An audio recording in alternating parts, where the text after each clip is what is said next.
histoire bi du Sénégal la xewee waaye seen dëkk fële ca Guinée Bissau mais histoire bi da ko marqué trop léegi nag nee na lépp ngi commencé ci seen kër bu nekk foofu noonu kër familial la nee na dëkk bi daa amoon benn rumeur maanaam benn affaire boo la xamante ne dégg-dégg la rek ñu bëri dañoo jàppoon ni peut-être ay léeb la affaire boobu noonu lu muy wax ñu ne chaque génération maanaam chaque génération nit bu ñëwee dina am ay nit yoo la xamante ni dinañ sacrifier yeneen nit ci même génération boobu noonu ngir am alal te ñooñu ñu koy def la plupart du temps mooy mère yi. léegi nag gars yi ko doon dégg à chaque fois moom Ève nee na bu demee foofu noonu vacances histoire boobu noonu da ko doon dégg mu ne am na nit yuy sacrifier même nit pour am alal mais affaire bi il faut nga sacrifier nit koo la xamante ni sa génération la bokk déjà jàpp leen détail boobu il faut nga sacrifier nit boo la xamante ni sa génération la bokk léegi nag Ève à chaque fois da ko doon dégg moom dafa jàpp ni loolu du dëgg ba jour maamam bu jigéen fekkente ni dafa feebar bu metti ci la leen expliquer comme ni ma leen ko waxee maam ji dafa tëdd ndaxte dafa feebar bu metti ci la woowee Ève ak cousinam mu wax leen carrément mu ne li ngeen di dégg mooy chaque génération am nay nit yuy sacrifier yeneen nit loolu dëgg la du ay lépp kese te dama leen bëgg avertir ni boo leen gisee ay nit yuy ñëw ci kër gi ay guddi dàq leen bu leen mës a bàyyi ñu def lu ñuy def léegi nag ñoom Ève bi ñu déggee loolu ñu ne mais maam yow yaa ngi commencé délire de loolu ay lépp kese la maam ji ci la waatee ni loolu dëgg la te en plus mu rax si doole mu ne wax ju ñuy dégg ñu naan même génération la maanaam boo liggéeyee nit koo xamante ni yéen a tollu âge rek nga mën liggéey mu ne loolu du dëgg te la plupart du temps sax xale yi la ñuy liggéey maanaam nit yooyu noonu bu ñu ñëwee mooy mère yooyu noonu wala paa yooyu noonu parce que xam nañu mooy ay mag rek yoo koy def xale yi dañuy tayle Ève nag seen ne waaw moom la cousinam bi ñu déglu ko bi ñu génnee ñu ne kii moom xel bi daa commencé di dem ndaxte dañoo bëgg tiital rek kii nii lu mu mooy préciser ay xale la dañoo bëgg tiital daa bëgg rek ñu garder kër yi 2 jours après loolu maam ji gaañu Ève nag nee na affaire bi da ko choqué ndaxte maamam dañoo jege woon trop une semaine après jour pour jour fekkente ni def nañu mooy funérailles yi def nañu lépp ñu ngi woon seen biir kër Ève nee na ci balcon bi la nekkoon seen kër dafa xawoon bizarre nee na nduroowul ak kër fii nii dafa amoon ëtt am mooy benn balcon mais balcon bi kawewul noonu neen bu taxee ci balcon bi ci la séenee ay jëmm nit di yëngatu mooy si lëndëm bi nga ci foofu amuloon làmp nee na mu gën a xool rek ci la gisee ñetti mère nekk ci ëtt bi nee na nag mère yi dañoo doon def benn fecc bizarre ñuy wëndeelu automatiquement mu ne xee mère yi bu ñu xoolee ci kaw gis Ève rek ñu commencé daw Ève dañ nu la wàccee commencé leen dàq ji bu mu ñëwaatee mu raconté lépp cousine bi ñu xoolante ñu ne maam lu mu waxoon dëgg la te actuellement ñiy def lañu liy def dem nañu peut-être dinañ ñu jàpp ñoom nag affaire bi tiital leen automatiquement cousine bi ci la ne ñu génn ñu xool fii l'école est-ce que suul ñu fa dara wala bàyyi ñu fa dara buñ fa eggee automatiquement ñu gis leket bu ñu peinture bu ñuul kooku mu am ay pétaaw ay affaires yu bëri ñoom nag ñu ne ñu ragal ko lal ñu daw teelu seen biir kër instant yi noonu mën nañ ko woon wax kenn ndax dañoo bañ a tiital kër gi nee nañu lendemain bi dinañu xool nan lañuy sànnee lu lépp wante bu ñu yeewoo ñu dem fa gisatuñu dara ñu xool suuf si comme si am na lu ñuy gas mooy suul ko fa ñoom tamit ñu gas wante dara nekku fa ci lañ ne peut-être nit yooyu noonu dañoo ñëwaat mooy si guddi si ba si yàgg ñu ne de toute façon yàlla lañu àndal ñii mënuñu def dara ñu dundee loolu mais pour mu wax leen dëgg erreur bu mag la ndaxte 3 jours après mooy mbagu cousine bi Eve d'après lu mu raconté nee na guddi soosu noonu mooy mag ji mooy tudd Jules dafa doon yuuxu yu metti instant yooyu noonu ñu ne kii nii dafa dof ndaxte affaire boobu noonu peut-être moo ko dal Eve ak cousine bi comprendre nañ lépp mais bon waa kër gi xamaguñu ci lañuy noppee rek mooy mag ji mooy commencé di dérailler muy génn ci biti di yuux comme si dañ ko jàpp instant yooyu noonu nag ñoom ñu ne mënatuñ téye loolu pour seen bopp ci la ñu waxee lépp waa kër gi automatiquement waa kër gi commencé di ci jug comme si xam nañu mooy maam ji mooy lu mu leen raconté woon rumeur yi ñi naan am na ñuy sacrifier seen génération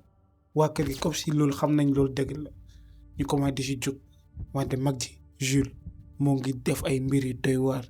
ko par exemple Eve moo ngi expliqué nee na benn guddi fekk ni dafa doon tëdd rek ci la déggee moo ci bundam ñuy fëgg ñetti fëgg yu fort instant yooyu noonu ci la jógee mu génn ci la gisee Jules taxaw ci ëtt kër gi di ree ba ci yàgg rek mu tëdd comme si kuy nelaw moment yooyu noonu Eve ne nu la tëjee bundam tëdd ndaxte jàpp na ni Jules xel bi dem na waa kër gi ñoom ñëpp instant yooyu noonu loolu la ñuy wax kii nii daf na bu yàgg après loolu ci lañ commencé di si gën a jug ñu woo ay sëriñ mais bon lépp lu ñu woo de échec ba kenn si ñoom moo jaaxaloo ñoom nee leen carrément ki ngeen di gis nii dañ ko liggéey mun naa ne sax dañ ko sacrifier dañ ko échanger ak ay affaires yoo la xamante ni alalu àdduna la mais gars yi comprendre ñu woon ñi ne ci gàttal wax yi ngeen di dégg mooy ci koñ yi ay génération ñii dañ leen di sacrifier kii ci sacrifice bi la bokk automatiquement ñëpp ci lañ noppee mais xamoon nañ loolu bu yàgg de toute façon sëñ bi ci leen ne kii bu ma ko seetalee mooy damay gis ñetti mère yu ko wër automatiquement rek ñëpp fixe Eve ñu ne yow ñetti mère yi nga gisoon la sëñ bi ci la ne bu fekkee nañ ko bëgg libérer il faut ngeen dem mooy ci mère yi ñu dindi luy defoon ndaxte sinon xam leen ni ñàkk ngeen kii nii fan yu ci topp benn mission lañu amoon mooy gisaan ñetti mooy mère yooyu noonu ndaxte loolu rek moo mënoon sauver kii nii du Jules wante d'après Eve nee na ci jour bi lañu gisaan ñetti ñii ñëpp ndaxte seen nijaay da leen newoon benn affaire rek ngeen mun def pour ñu gisaat leen il faut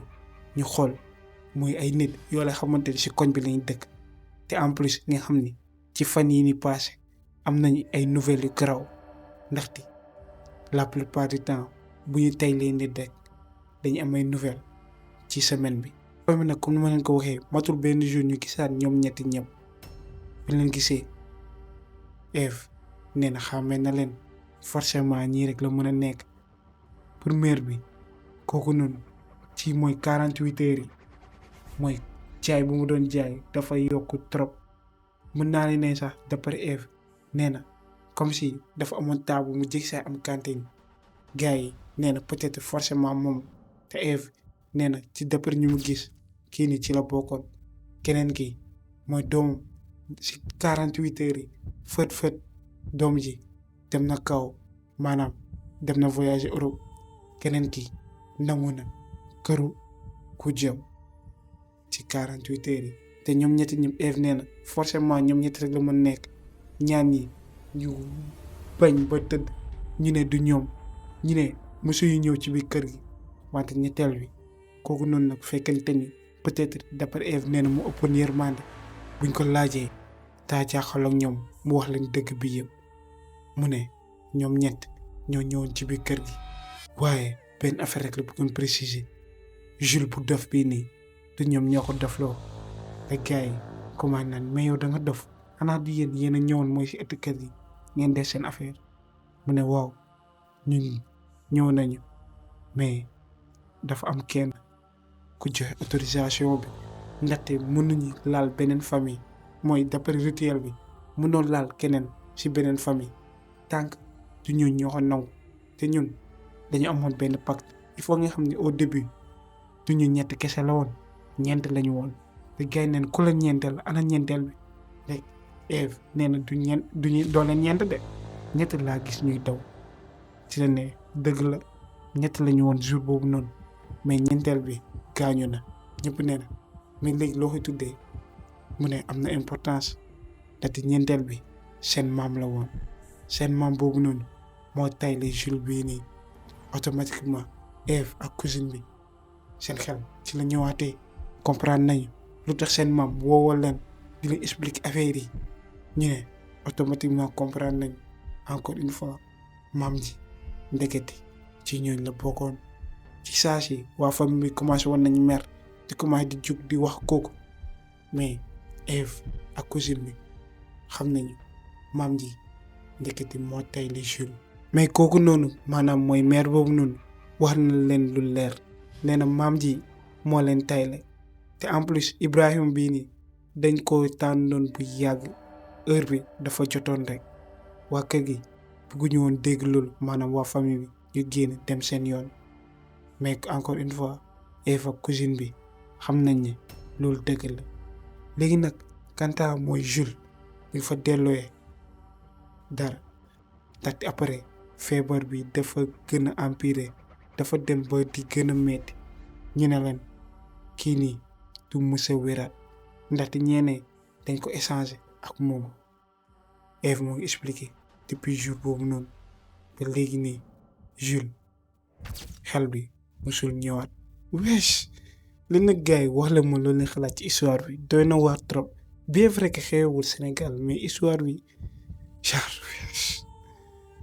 wees man foog naa sànq histoire village bi dina gën a gaaw mais bii moom foog naa ni beneen niveau la dina wala ma loolu xalaat yéen jàngat ngeen si jëlee encore une fois ndaxte loolu la mooy objectif vidéo bi ngeen jëlee si ay jàngat bi la see commentaire yi seen xalaat ak jàngat yi ngeen si jëlee ñu dem mooy si prochaine histoire bi. ok gars yi pour dernière histoire bi pour mu wax leen dëgg bokk na si histoire yu gën a doy waar yu ma raconté si chaîne bi loolu tax mu def ko si dernière bi de 1 kon ni ma leen ko waxee dafa doy waar trop te de 2 histoire bi mooy tëj mooy vidéo bi ndaxte ci biir histoire bi nii dinañ si am benn jàngat boole xamante ni jàngat bu différent complètement ngeen dañuy histoire yëpp dañuy wax mooy si njabar ay nit yu def mais di ngeen gis ni histoire bi nii bokkul ak yooyu histoire bi nag abonné bu ñu ko raconté mu ngi tudd Abdou mu ngi am 24 ans actuellement mais histoire bi bu ngi koy dund il y a quelques années de cela nee na jamono jooju noonu fekkante ni mu ngi seen kër moom rakam góor ak papam instant yi noonu fekkante ni papa ji dafa takkoon mooy jabar comprimé histoire bi rek mais bii nii dafa xaw a bokkul ndaxte Abdou mu ñu expliqué benn détail boo xam ne dafa sensible looloo tax sax ma changé mooy tur bi changé tur rakk bi tur yi ngeen dégg yëpp dama ko changé ndaxte détail bu ma leen di raconter nii comme ma leen ko waxee dafa sensible trop détail bi nekkul leneen lu dul Abdou nee na yaayam dafa tàkkal ko sagoom loolu tax mu bàyyante ak papam te moom ak rakkam surtout moom dafa am ay prédisposition ci ay feebaru xel maanaam loolu tax gars yi naan bu mu stressé wu ndaxte ñu ne yow pour nga am feebaru xel c'est probable d'après li mu wax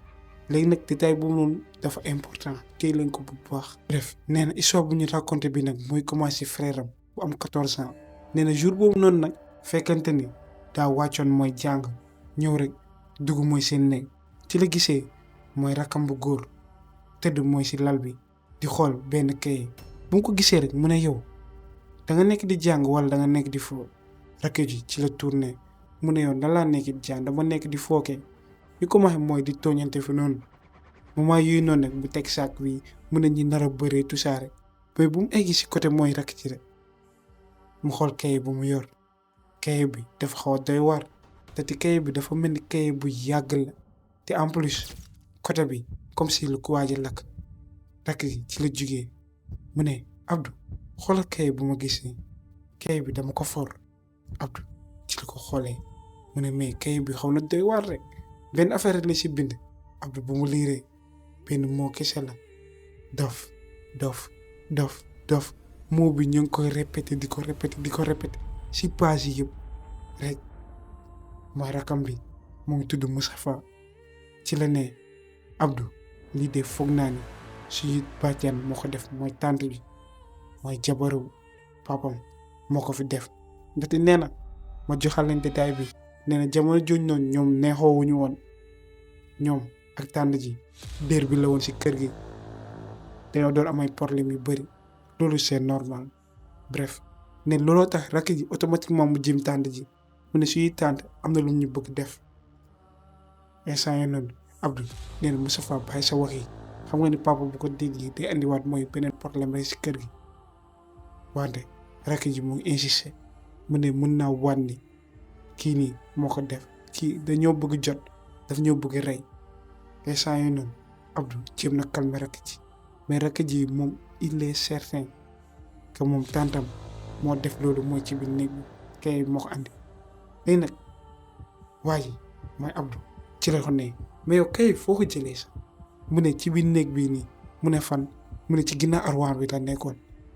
rek Abdou ci la ko tontee mais kay bi c'est bizarre ndax la fi mën a ñëwee mais bon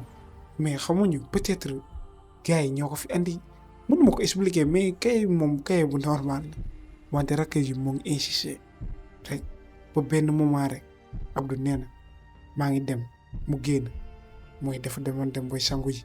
wante bu mu ñëwaatee mu gis rakk ji nekk ci benn état bu doy waar mu ngi fixé mur bi rek commencé di jooy te Abdou ci la ko ne mais yow looy jooy mu ne ko dara mu ne waxal looy jooy mu ne ah déedéet sama yaay rek laa nam instant Abdou neen affaire bi xolam commencé na tooy ndaxte rakk ji xale la woon 14 ans la am encore une fois nee na ci la ko jéemee naxtaan foofu moom rakk ji dem yoonam ba guddi si rakk ji fekkante ni si suuf la doon fanaan moom moo doon fanaan ci kaw lal bi ndaxte chaque jour dañoo doon xuloo ay problème yooyu mais jour boobu noonu rakk ji ci la ñëwee yéeg ci kaw mu ne Abdou est-ce que doom bàyyi mu fanaan sa wet Abdou nag nee na garaawul fanaanal tëddal rakk ji bu mu tëddee mun loon nelaw Abdou moo ngi remarqué loolu ba si yàgg rek mu ne yow lu tax doon nelaw suba da nga war dem jàngi de rakk ji ci la toogee jaxaloo Abdou mu ne Abdou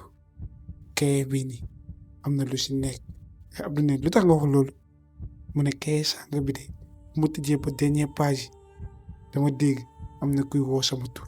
ci biir néeg bi te gisuma fi kenn Abdou ci la nekk loolu mënul nekk rakk ji waat ak digganteem ak yàlla loolu dëgg la mu ne peut-être loolu dëgg la léegi xaar loo bëgg a wax ci biir kër gi da am benn affaire waxuma sax ci biir kër ci biir néeg bi da am lu la jombal rakk ji nee na waaw à 100% mu ne te loolu lépp kaye bi la te Abdou ci la ko ne ana kaye bi mu ne moo ko ci kaw armoire bi mu ne bàyyi ko fa tëddal nelaw ba suba nee na guddi si yëpp remarqué na rakk ji mënuloon nelaw après loolu Abdou moo ñuy raconté que ni jour yi si topp Moustapha mooy rakkam bi comme si xel bi dafa commencé dem tiitaange da koy jàpp à tout moment biri bu yëngatoo rek day yeewu instant yooyu noonu muy Abdou comment di waxam moom mu ne Moustapha yow lan la ci la ko expliqué que ni day dégg mooy moo boobu noonu bu nekk si kay bi dof fépp fu munti dem école fépp ventilo yi sax bu ko dégloo ba si yàgg day dégg mooy moo bi si xelam Abdou ci la ko ne yow heure da nga stressé wu li yëpp du dara Moustapha ci la ko gëmee jour yi si toppaat Moustapha bàyyi dem école affaire di aggravé wu sañatul génn Abdou neen ba benn jour sax daa fekk rek Moustapha fixé mur bi di xool nekkatu fa woon bu mu ko laal rek Moustapha rek tiit tourné si mooy si Abdou commencé di naan gars yi dañoo bëgg ma dof sama tante dafa bëgg ma dof muy répété mooy moo boobu noonu te à chaque fois tante ji lay jiiñ rek Abdou ci la ko ne bàyyi li ngay def mais Moustapha mu insisté Abdou ci la ne bii moom c'est le moment moo wax lépp sama papa ndaxte moom peut-être dina am solution mais mu fàttali ko que ni papam dafa nekk nit ku compliqué ndaxte à chaque fois lay jiiñ mooy tante ji loolu xam na ko te yàgg nañ fa amay problème mais daan ne affaire dafa grave trop pour mu nëbbu ko ci la demee si papa ji mu expliqué ko lépp A ba Z. Papa ji bu mu ko paree déglu ci la ne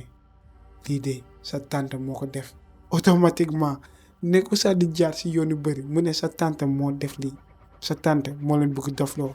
te moom temps yëpp bu ñu xuloowee daf may jéem a menacé moom la si saa si Abdou nee na problème bu doon bañ am na. Papa ji commencé na di xuloo ak tante ji da nga bëgg rey sama doom yi wax yi commencé di tëll feene mais bon Abdou nee na mu éviter loolu yëpp côté am commencé di toppatoo Moustapha mais rakk ji affaire yi dem muy gën a doy waar affaire yi di gën a bizarre. Quelques jours après Abdou nee na fekkente ni daa wàcc école mu ñëw dugg si kër gi automatiquement bu dem seen néeg commencé di xool Moustapha mais nekku fa. instant yi noonu tiitaange jàpp na ko te Moustapha dematul école ci la ne kii est-ce que deful benn affaire bu doy waar benn affaire boo la xamante ni mën na ko lor ci la commencé di wër si kër gi ba mu dem mooy si cuisine bi maanaam si waañ bi bu fa eggee rek ci la gisee Moustapha téye cahier bi di xool même cahier boobu noonu bu andi lépp Abdou si saa si mu mer mu commencé dem si moom pour nangu cahier bi te mu ne yow da nga dof doo bàyyi cahier bi xam nga lii mu andi sa problème yëpp rek Moustapha jaaxaloo moom mu ne dama bëgg comprendre lu tax sama tante bind lii est-ce que amul benn affaire bu nekk ci ginnaaw rek Abdou ci la tiitee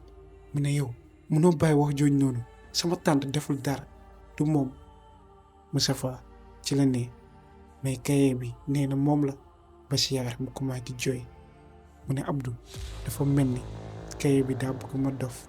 heure yi sama xel moo ngi dem est-ce que damay dof comme sama yaay commencé di jooy yu metti moment yooyu noonu rek Abdou ndax daan ko boobu noonu. Quelques jours après encore une fois fekkente ni Abdou wàccaan na école waaye bu mu duggee ci la fekkee ni waa kër gi yëpp di jooy papam ak tantam Moustapha mu ngi tëdd. bu mu avancé ci la gisee Moustapha di crise ba si yàgg rek mu commencé di yuux cahier bi mu ngi si wetam looloo xëcc mooy rakk ji teg ko si côtéam mu naan maa ko moom mu jël cahier bi boxoñ ko muy dëndëm maa ko moom bàyyi leen ko. instant yooyu noonu mooy tantam mu ngi jooy papa ji ci la ne yow yaa def lii yow da nga bëgg rey sama njaboot. instant tante ji mu ngi jooy yu metti muy waat ni deful dara. Abdou ci la ne papa bàyyi li ngay wax ci lañ ñëwee toppatoo Moustapha jël ko ma teg ko si canapé bi ba mu calmé wu. instant yooyu noonu waa famille bi ñoom ñëpp comprendre nañ kii nii am na benn affaire bu ko dal. ay jours après nee na papa ji ci la woowee benn mère boo la xamante ni maîtriser na affaire yooyu noonu maanaam ay affaire jinne tout ça. instant yooyu noonu rek ci lañuy jëlee mooy rakk ji ak waa famille bi yëpp ñu teg leen mu commencé di ko poser ay question cahier bi foo ko fekk mu wax mu ne cahier bi ci biir néeg bi la ko fekk. instant yooyu noonu rek mooy mère bi commencé di jaaxle mu ne ci biir néeg bi mu ne waaw kay mu ne kon c'est loolu mooy firnde ni cahier bi forcément yow ak ku fay dugg rek ñoo ko fa andi. rakk ji ne waaw loolu kese la rek mu ne yow koo foog ni moo ko fa andi mu joxoñ tante ji commencé di jooyaat encore une fois ba si yàgg rek mooy mère bi neen jugal rek ci la ne Abdou kay toog Abdou nag nee na affaire bi peetu ko ndaxte du moom mooy faju. mère bi neen toogal Abdou toog mère bi commencé di ko poser question mu ne cahier bi fu mu jógee Abdou nee na xaw ma Moustapha kay nga ko war a laaj mu ne yow laa koy laaj nag ba si yàgg mu koy poser di insister di ko poser question mu ne cahier foo ko jóg foo ko gisee Abdou ne xaw ma encore une fois mu ne gëmbal ba si yàgg rek mu ne xalaataatal wante Abdou nee na gisul dara cahier bi xamul fu mu jógee. mère bi ci la commencé mooy di tari comme si am na lu mu jàng muy tari ba si yàgg rek mu ne gëmbaatal mu jël loxoom tufli ko mooy def ci kanam Abdou. instant nag Abdou nee na comme si xel bi dafa commencé di jéego ci la fàttaliku cahier bi moom moo ko fa dugal ci ginnaaw armoire bi. Abdou ne loolu bu mu ñëwee si xelam automatiquement mu ne kaye bi maa ko dugal si ginnaaw armoire bi maa si doon bind rek kooku nee na continuer Abdou comment di wax ba si yàgg rek mu ne yow li si bind lu tax nga bind ko si. Abdou ci la ne jamono jooju noonu dama stressé wu maa si bind mooy moo yooyu noonu dof ndaxte dama foogoon dama doon commencé dof sama jamono yaay la woon mooy mu ñàkkee xelam bi ma xel bu mu tàggaloo koy xelam xel bu mu demee la rek comment di expliquer mu ne ndeketi lépp moom la mais épisode boobu noonu da ko fàtte ndeketi xel bi moom si boppam Abdou dafa commencé woon dof dafa stressé woon peut-être mais loolu fàtte woon ko carrément lépp moo ñëwaat si xel bi rek kooku ba mu paree mu xool waa famille bi mu ne kii nii rakk ji traumatisme kese la kay bi gis ngeen ni mag ji moo ko fi dugal kon dara dalu ko tiitaange kese la il faut ngeen toppatoo seen doom yi ñii ni dañu xaw a fragile. leen boobu doon expliquer loolu rek Abdou ci la ko dagaatee mu ne mën naa la jox ay détails yu gën a important ndaxte kay bi bu mu ko doon bind moment yooyu noonu genre dama stressé woon te instant yooyu noonu mënu moon nelaw dama doon yeewu muy si xayu guddi di bind loolu kese la woon rek waa famille buy gisee loolu yëpp paa bi presque rus la ndax dafa doon ji mooy propre jabaram ci la ne baal ma instant yooyu noonu ñoom ñëpp ci lañ comprendre que ni lii yëpp du affaire jinne kenn liggéeyu leen. yéen fàttaliku au début waxoon naa leen yaay ji dafa tàggaliko ak sagoom àndatul ak xelam te en plus ñu ne doomam yi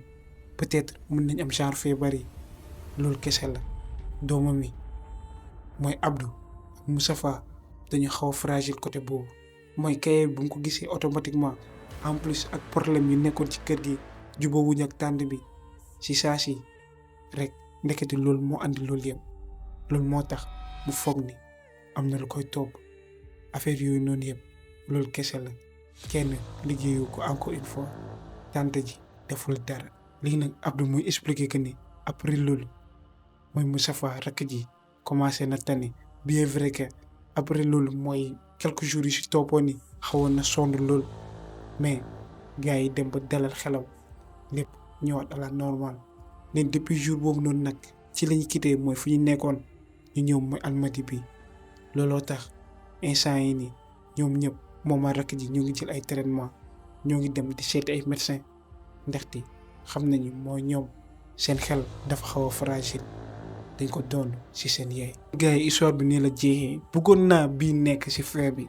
ndaxte bien vrai que liggéey loolu am na sorcellerie maanaam nit jàpp di liggéey nit mooy njabar lépp am na mais dama bëggoon tam nga xam ni yenn saay affaire yi mën nañ ko expliquer normalement parce que gis naa mooy fii nii lu bëri gars yi dañu ne dañ ma liggéey dañ ma def lii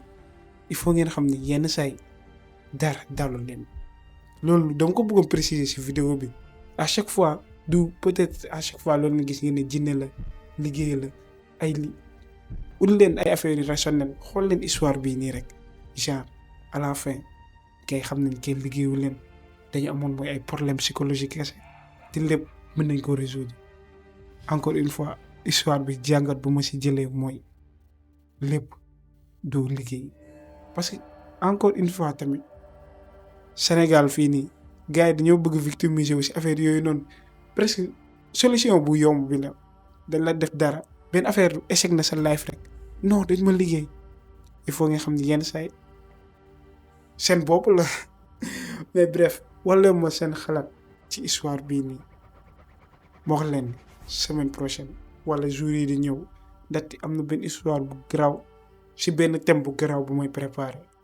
te histoire boobu noonu naroon naa ko raconter bu yàgg mooy faru rab bi peut-être mooy épisode prochain moom laay def léegi nag benn affaire laa di wax